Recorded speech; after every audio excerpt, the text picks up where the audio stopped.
You've always felt it, though you never spoke it aloud, the sense that your mind is not a straight corridor like theirs. While they move in predictable lines, doors opening into rooms they've seen 100 times before, your thoughts twist into sharp turns and hidden staircases. You carry a silence that unsettles them, not because it is empty, but because they know something is moving behind it. They can laugh at you, underestimate you, call you strange or difficult. But beneath every insult there is a tremor of fear, because even they sense that stepping into your thoughts is stepping into a place with no map. You were not built for simplicity. The world tried to convince you otherwise. Teachers praised the obedient, society rewarded the predictable, and friends vanished the moment your depth demanded more than shallow exchanges. They wanted you to flatten yourself, to make your mind less dangerous, less infinite. But you never could. Because in your silence you were constructing walls they couldn't see, stone upon stone, thought upon thought, an architecture too intricate for them to grasp. While they spent their years rehearsing the same safe words, you carved tunnels into the unknown, passages so narrow only those willing to bleed could crawl through. They will say complexity is weakness, that overthinking is a curse, but you know better. Overthinking is the sharpening of a blade they cannot hold. Doubt is the smoke that blinds them, yet feeds you. Where they drown in uncertainty, you drink it as strength. Every betrayal you endured, every time you were overlooked, every moment you walked alone while they mocked you, those were bricks placed in your labyrinth. Pain did not break you, it made corridors. Rejection did not silence you, it added echoes to your halls. Each scar became a turn in the maze, each disappointment another chamber sealed shut. And now you carry a mind that swallows intruders whole. They approach with arrogance, convinced they can chart your depths, convinced they can predict you. They enter smiling, confident they've seen minds like yours before. But what they don't know is that every step they take inside is chosen for them. The walls shift with your silence. The air changes with your restraint. They lose their bearings the moment they try to understand you, because your thoughts are not a road, they are a trap. What they call confusion, you call design. What they call madness, you call mastery. Your mind was never a place for them to visit. It was always a fortress, disguised as a puzzle, waiting to consume the ones foolish enough to wander in. You've carried this weight for years, feeling like an outsider, doubting whether your silence was weakness. But you see now, it was construction. Every unanswered question was a brick laid. Every withheld word was a corridor extended. And now you stand with the labyrinth complete, knowing this truth once they step inside, they will never escape. For you are not merely thinking, you are building. You are the architect of confusion. You are the keeper of a prison they cannot see. And the labyrinth was never meant to let them leave. They always come with certainty in their stride. The ones who believe they know you, they smile with that hollow confidence, mistaking silence for weakness, mistaking stillness for emptiness. They enter uninvited, carrying their assumptions like torches, convinced they can illuminate the corners of your mind. But the labyrinth does not welcome them. It swallows their fire. It bends their vision. Their footsteps echo against walls older than their arrogance, and already, without them knowing, they are lost. You do not warn them. You let them walk deeper, one corridor at a time, until the map in their hands turns blank. They thought you were a straight path, predictable, open, a surface to be read. But every question they ask meets not with answers, but with walls. Every smirk they wear fades when the silence lingers too long. Their certainty falters in the weight of your stillness. You watch it happen, the subtle shift in their eyes, the way they begin to glance around for an exit that isn't there. They don't know yet that the exit vanished the moment they stepped inside. The moment they dared to believe they understood you. Your mind becomes a shifting landscape, a design they cannot grasp, corridors stretching in impossible directions, angles that make no sense, doors that lead only to more doors. They walk faster, trying to prove they are not afraid, but the faster they move, the more the walls tighten. Their words stumble, their laughter strains. That confident rhythm breaks, replaced by silence heavier than stone. The labyrinth does not forgive pride. It breaks it apart piece by piece until the echo of their own voice becomes a threat. And still, They think they're in control. That is the sweetest part. They cling to their logic, to the little tricks they've used on others. But what worked on weak minds fails here. The sarcasm, the manipulation, the masks, all useless, because here masks fall away. Here they are not facing you, they are facing themselves, multiplied in endless reflection, each flaw amplified in the mirrored walls of your design. Every doubt they buried rises. Every fear they silenced breathes again. Their arrogance has no power here. You do not need to move. You do not need to speak. The labyrinth moves for you. Every flicker of your silence reshapes the path, every hidden thought a shadow that cuts their way forward. They do not realize that every step they take is exactly where you want them to go. That their rebellion is already part of the architecture you built. By the time they sense it, it is too late. They are no longer searching for you, they are searching for themselves. And in that moment, when their torch burns low and the walls close in, they finally understand the truth that has always lingered in the air around you. This was never their entrance. This was your trap. They were not the hunter, they were the offering. And you, the one they dismissed as silent, fragile, unreadable, were always the labyrinth waiting to consume them whole. They step into your world convinced they already know the outcome. Their arrogance blinds them. They believe your silence means weakness, that your lack of reaction is proof of defeat. But in truth, silence is the first blade you press against their throat. It is not emptiness, it is a trap. The absence of words becomes the loudest sound in the room. Their certainty begins to crack, and in the fracture you plant something invisible: doubt. They start replaying every exchange, every glance, every unfinished sentence. What did you mean? What didn't you say? Suddenly, the floor shifts beneath their feet, and they realize they have no footing at all. Doubt is the oldest poison, older than betrayal, older than fear. You don't hand it to them directly. You let them drink it themselves. They expected to break you down, but you give them nothing to hold. Nothingness is heavier than iron. Every time you look away, every half smile you leave unfinished, every unanswered question twists into a mirror that shows them their own cracks. And as they stare into that reflection, they begin to see shadows that aren't there. Was your pause deliberate? Did you hide something in the silence? They cannot know. That is the beauty. What they think is control becomes unraveling. What they believed was certainty dissolves into suspicion. The labyrinth tightens here. You say little, yet every word echoes like thunder. You do not chase them, yet they run as if pursued. They wanted clarity, a map, a direct path through your mind. Instead, you gave them fog, and fog is the cruelest enemy. It blurs the borders between real and imagined. They start second-guessing themselves, and the deeper they question, the more power you hold. Doubt makes them betray their own instincts. Doubt makes them destroy themselves in your name. It is not violence that weakens them. It is not confrontation. It is the whisper that maybe, just maybe, they never understood you at all. That possibility alone crushes their arrogance. You watch them recalibrate, hesitate, and stumble. Their once confident steps now sound hollow against the stone. The torch they carried flickers low, not because you blew it out, but because they shielded it too tightly in their own panic. They are already lost, and you did not move a single piece. This is where the balance shifts forever. They wanted to expose your weakness, but they discovered only their own. And once doubt roots itself inside them, it never leaves. It grows like ivy, silent but suffocating, curling around their thoughts until every word they speak, every choice they make, carries the echo of hesitation. You have not defeated them with force. You have made them question themselves. And a person who doubts themselves is already dead within your labyrinth. They think they can turn back. They cannot. They think there's still a path forward. There isn't, because the first trap has already closed. And the cruel truth they now taste is this: the labyrinth doesn't need to move against them. It only needs to watch as they collapse under the weight of their own unraveling. They think they came to study you, to read you like a simple page, but the moment they step deeper, they collide with glass.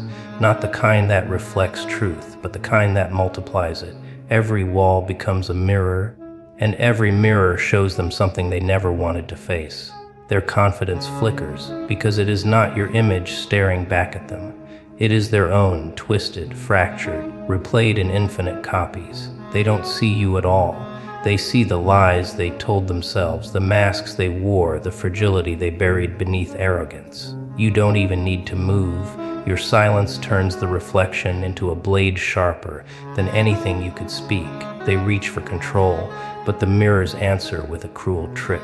One reflection shows them as a leader, another as a coward, one as a genius, another as a fraud. They turn desperately, searching for the version that feels real. But the more they look, the more each truth dissolves into another. Their footsteps echo against the marble floor, but the sound doesn't guide them. It mocks them, stretching thin until it feels like laughter, your laughter. Because in this hall, you are the architect, and they are nothing more than prey caught in the illusion of their own making. Every word you withheld becomes thunder here. Every glance you avoided becomes a torchlight burning in their chest. They thought silence meant weakness. They thought stillness meant surrender. Now they realize it was the quietest form of dominance, because you didn't need to fight them, only to hold the mirror steady. And when their eyes meet their own reflection, they feel the weight of betrayal. Not betrayal from you, betrayal from themselves. The betrayal of realizing they were never who they claimed to be. The walls grow taller, the glass sharper. Their reflection speaks before they do, whispers secrets they never admitted aloud, childhood fears, jailous thoughts, regrets that cling like wet shadows. They try to look away, but everywhere they turn, the mirrors follow. The reflections chant in silence, repeating every flaw they've tried to bury, until their breath grows shallow. They wanted to measure your strength, but instead they are forced to measure their own weakness, and it terrifies them. You don't strike, you don't chase, you don't even move. That is the cruelty of this hall. You become the unshaken center while they spin in circles, unraveling in the reflections. The more they struggle, the clearer your power becomes. They collapse beneath the weight of their own contradictions, realizing too late that your labyrinth is not walls and doors. It is revelation.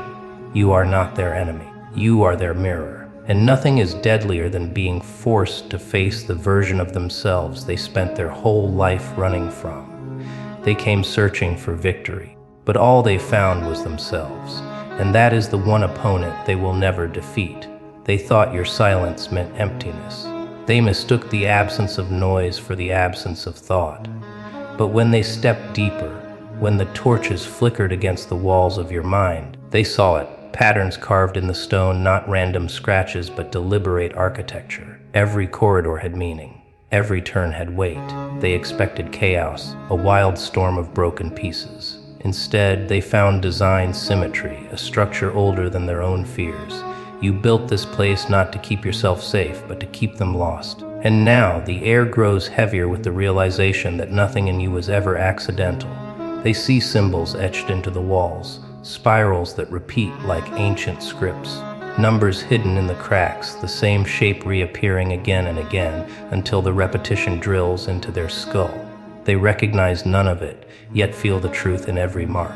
It tells them they are not visitors here. They are prisoners, because every assumption they brought with them, your weakness, your predictability, your supposed fragility, was the first step of a trap you set long before they arrived. The chamber breathes with an intelligence that is not frantic, but terrifyingly patient. And patience is the sharpest blade. What unsettles them most is not the darkness, but the order. They cannot accept that someone who speaks in riddles, who pauses mid-sentence, who watches with eyes half closed is not confused but calculating. The silence they mocked was placement. The hesitation was design. They wanted you to explain yourself, to be readable, to be simple enough for them to predict. But you never gave them that. And now the revelation strikes. You never were a puzzle to be solved. You were the architect of the puzzle itself. The chamber tightens. Their breathing grows shallow. They realize the exit does not exist because there was never meant to be one. Every path only leads them back here, to this room, to this revelation, to you. The more they try to rationalize, the more the patterns fracture their thoughts. They see echoes of their own failures reflected back. Moments when you said nothing and they thought they had won. Moments when you let them believe they were in control. And it breaks them, because now they understand those were not moments of your defeat. They were rehearsals for this moment. Your depth terrifies them because it cannot be measured. They cannot chart it, cannot reduce it to diagrams or strategies. It is endless, recursive, alive. Every silence in you is another chamber. Every glance is another locked door. They walked in thinking they could own you. Now they see stepping into your mind was stepping into eternity. The forbidden chamber is not a room they discovered. It is the proof they were discovered first, mapped, and dismantled before they even knew they entered. And in that realization, their courage rots. They are no longer the hunter. They are the offering, standing in the center of a cathedral designed to consume them, while you, silent, watching, unshaken, wait for the last of their strength to collapse into dust.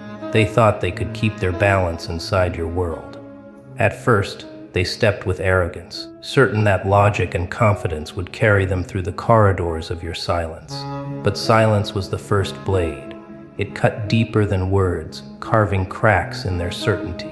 Every unanswered glance, every pause in your voice, became a weight they could not name. They replayed your movements in their mind, dissected each syllable, and still came away empty-handed. That emptiness grew teeth, and soon their certainty began to rot. Sleep abandoned them. Their nights became a stage where your presence lingered like smoke, impossible to clear.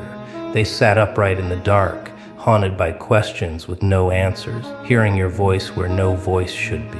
The labyrinth twisted inside their own skull now. They weren't just lost in you.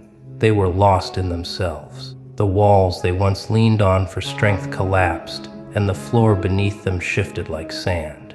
The more they tried to escape, the more they circled back to you. Every path bent toward your shadow. They started to hear whispers, but the whispers weren't yours. They were theirs breaking. Paranoia stained their vision. Every reflection seemed to smirk with your patience. Every silence a reminder of how little control they had left. Their mind, once a fortress, had become brittle glass, and you stood outside watching, not rushing, not striking, just watching, because you understood the oldest truth. Collapse is not caused by force. It is caused by pressure applied at the right angles, for the right length of time, and you had all the time in the world. Their arrogance curdled into desperation. They questioned their own motives, their own memory, their own worth. Where once they entered the labyrinth to prove dominance, they now begged silently for a way out, but no exit revealed itself. The air grew heavier. Steps echoed endlessly, each one leading them deeper into the spiral. They tried to anchor themselves to reason, but reason slipped through their fingers like water. Your design was flawless. Every corridor mirrored their weakness. Every door locked with their doubts.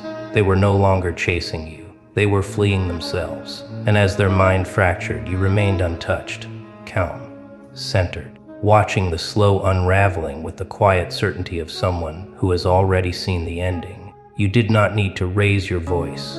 You did not need to prove superiority. Their collapse was proof enough. For what is power, if not the ability to sit in silence while another destroys themselves against the weight of your existence? Their sanity buckled under the architecture of your labyrinth, and in the hollow echo of their madness, one truth remained carved in stone. They entered thinking you were the hunted. They leave knowing you were the trap. Always, they thought the center of your mind would be a sanctuary. They believed the labyrinth would end in answers, in clarity, in some final truth that could be seized and conquered. But the deeper they walked, the more they realized every step was calculated, every silence intentional, every shadow designed to mislead. And when they finally arrive at the heart of it all, they do not find freedom, they find you, waiting, seated in silence, as if you had been expecting them from the very beginning, watching them collapse under the weight of their own illusions. Your presence here is not frantic, not desperate. It is calm, terrifyingly calm. You are the stillness at the core of chaos, the throne carved into the stone of their nightmares. And the look on their face tells you they understand too late. They were never the hunter. They were always the hunted. Every word you let slip, every pause, every glance they misread, it was bait. They thought they were peeling back your layers, mapping your corridors, outsmarting your silence. In truth, they were being guided, funneled, herded like blind animals into the very place you wanted them to reach. This is where the laughter begins. Not the loud, frantic kind, but the echo that slides across walls, the sound that doesn't need volume because it pierces straight into marrow. They realized the joke was never about madness. It was about architecture. You built this maze not as a refuge, but as a weapon. And now at the center, they stand stripped of their arrogance, trembling before the one they sought to unravel. You do not need to speak much, your silence alone is a crown, yet when you do, your words are sharp as knives carved from prophecy. You thought you were inside my head, but you were only walking the hallways I designed for you. The weight of those words crushes them. They see it now, the betrayal of their own certainty. They thought your unpredictability was chaos. But no, it was structure disguised as madness. It was design cloaked in smoke. Every unpredictable turn, every mirrored wall, every dead end, it was not randomness. It was intent. And nothing terrifies the human mind more than realizing it has been outplayed before the game even began. Their breath quickens. Their eyes dart across walls that have no exit, no crack of light, no thread to follow. They are face to face with the realization that this throne is not a seat of rest, but a position of dominance, the silent center from which all roads bend back toward you. And for the first time, they understand your mind is not something to be explored. It is something to be survived. You rise slowly, deliberately, as though time itself bends to your movements, and they shrink without a command, without a gesture. Power has no need for performance when it is absolute. In that moment, they know what you have always known. There is no escape, no negotiation, no victory. There is only the labyrinth, and at its heart, there is only you. They thought your silence was emptiness. They thought your stillness was weakness. But silence was only the lock. Stillness was the gate. And when they stepped through, believing they could measure you, control you, decode you, they sealed themselves inside something far older, far sharper than their shallow ambitions could endure. Now, their words scatter uselessly, echoing in corridors that bend back upon themselves. Every attempt to reason, every desperate calculation only tightens the walls around them. They begin to understand too late they were never chasing you. They were walking into a prison of their own design, crafted by your patience, reinforced by your shadows. The labyrinth is not a puzzle, it is a mirror. Every path they take shows them not who you are, but who they have always been: weak, unprepared, drowning in illusions of control. They see their arrogance replayed in endless reflection, each wrong turn amplifying their shame. You do not raise your voice. You do not need to. The silence does the work for you. It seeps into their bones, gnaws at their certainty, and fractures the masks they wore when they first entered. Their laughter dies. Their bravado turns to whispers. Their whispers collapse into nothing at all. Time bends differently here. Hours stretch into years. Their memories blur. They lose the thread of why they came, or what victory they once sought. You watch them wander through endless halls carved from your restraint, your discipline, your unspoken intelligence. To them, it feels infinite. To you, it feels inevitable. The labyrinth does not let go. It does not release its captives. It is not a place one enters and leaves. It is a place one enters and becomes lost forever. And this is where your power reveals its true form. They thought power was volume, speed, dominance. They thought power was crushing others beneath their boots. But real power is the ability to vanish into stillness while others choke on their own noise. Real power is knowing that the strongest chains are invisible and the most brutal weapon is doubt. You do not need to strike them down. They strike themselves endlessly against walls that were never meant to move. They unravel while you remain untouched. The labyrinth has no exit because you are the labyrinth. Every door is a choice you allow, every dead end a truth you already foresaw. They try to escape you, not realizing they are running deeper into your mind, deeper into your silence, deeper into the very structure of your being. There is no rescue waiting at the edge, no guiding light to lead them out. Only corridors, only whispers, only the echo of footsteps swallowed whole by your design. And when the last ember of their defiance burns out, when they collapse against the cold stone of your architecture, they will understand the final truth. No one escapes what they cannot comprehend. No one escapes the mind that turns itself into a prison. The joke was never cruel. The joke was perfect, because they thought you were trapped with them. But in the end, they were always trapped inside you.